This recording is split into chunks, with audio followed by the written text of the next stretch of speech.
इंदौर में 2 दिसंबर 2024 को फिर एक बार दोहराया गया पुराना इतिहास, जिसमें राजाशाही बानी की 108 साल पुरानी परंपरा का निर्वाह किया गया।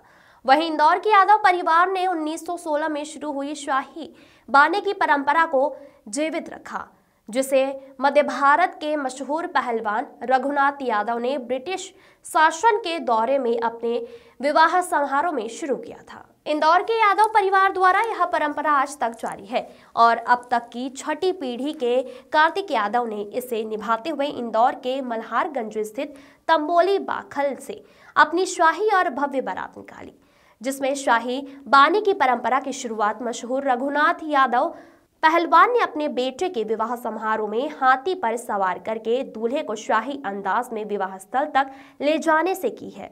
इसके बाद उनके तीनों पुत्रों बाबू पहलवान, रूपा पहलवान और नारायण खलीफा ने भी इस परंपरा को निभाया और उनका विवाह भी शाही वेशभूषा और आभूषणों से सजे हाथी पर हुआ।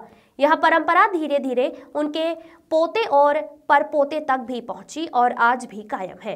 वहीं इस शाही बाने के दौरान दूल्हे को शाही आभूषणों से सजाया गया और हाथी पर सवार होकर वह विवाह स्थल तक पहुंचे।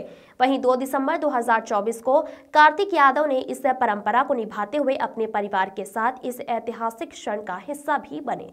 उनके पिता हुकुम यादव पहलवान और अन्य परिवारजन भी इस शाही बाने में शामिल हुए और भारतीय परंपरा के अनुसार उनका स्वागत किया गया। इस परंपरा की शुरुआत 1916 में हुई थी और 1963, 1968 और 1975 के बाद अब तक यह लगातार जारी है और अब छठी पीढ़ी द्वारा निभाई जा रही है। यह परंपरा इंदौर के यादव परिवार की सांस्कृतिक धरोहर का हिस्सा बन चुकी है। चल समारोह का रास्ते भर फूल मालाओं से स्वागत किया गया। इंदौर से आशीष तिवारी की रिपोर्ट। 1916 से आपके यहाँ पे ऐसा बताया गया है कि शाही बाने का रिवाज है, तो बताएं कब कब और किस टाइम किसकी शादी हुई, पूरा बताएं आप। हमारे यहाँ 1916 में हमारे दादाजी स्वर्गीय श्री रघुनाथ यादव रुक्का पहलवान, उनके पिताजी जयराम जी यादव पहलवान, उन्होंने उनको गणराज पे है ना हाथी पे उस जमाने ब्रिटिश काल से शाही बाना उस जमाने से चले आ रही है हमारे खानदान में। रघुनाथ वो जयराम जी यादव ने उनके लड़के रुक्का पहलवान को उन्होंने इनके लड़कों को इतना अच्छा नामी पहलवान बनाया कि मध्य भारत में उनका नाम पूछता था। रघुनाथ यादव और रुक्का पहलवान, इन्होंने कई कुश्तियां लड़ी और खूब उन्होंने नाम कमाया। तो उनका जो है उनके पिताजी ने शाही बाना निकाल के रूप में राजा साहब के पास में उनकी कुर्सी लगती थी उस जमाने में, और जो है उनकी शादी जब हुई तो शाही है ना हाथी पे बारात निकाली गई उस जमाने से। तो 1916 से ये परंपरा चले आ रही। फिर रुक्का पहलवान ने उनके 3 ही लड़कों को तैयार करा, बाबूलाल यादव पहलवान, नारायण रूपा पहलवान यादव, नारायण खलीफा यादव पहलवान, उनके 3 लड़के थे रघुनाथ यादव और फिर रुक्का पहलवान के। उनके भी जो है शाही बाने उस जमाने से चले आ रही। उनने एक जो है 1938 में जो निकला है वो बाबूलाल जी यादव बड़े पुत्र पहलवान उनका।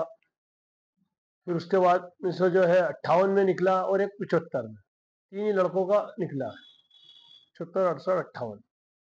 आज जो शादी हुई उसके बारे में। आज जो शादी हुई है ये छठी पीढ़ी की शादी हुई है।